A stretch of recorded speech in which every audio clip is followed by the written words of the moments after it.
So, good morning po sa lahat. Magandang umaga na naman po. Ito na naman. Umaga na naman po. Hi, always. Kaya samahan niyo po ako sa maghapon na to. Yan po. Nandito na po ako sa Tondo Hospital. So, dito po muna ako bago ako pumunta ng Jose Reyes.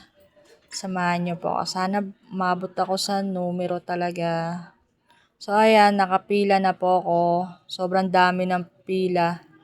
Yung mga ibang nakapila, sinasabi nila na ilan na lang daw yung numero. Pero sana umabot ako. Kasi mahirap po kasi gumising talaga ng maaga, lalo na pinararamdaman sa katawan.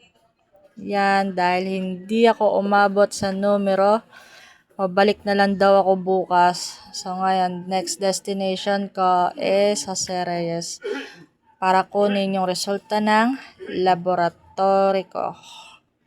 Yan, lalakad na po ako papunta ng Jose Reyes. So, nandito na ako sa loob ng Jose Reyes. So, yung mga ibang video ko po kinakat ko kasi baka masyadong maging mahaba eh. So, alauna pa daw. So, waiting na lang ako. Ayan, for successful. Salamat at nakuha ko yung laboratory test ko. So, babalik pa ulit ako bukas. Samahan niyo po ako ulit. Salamat!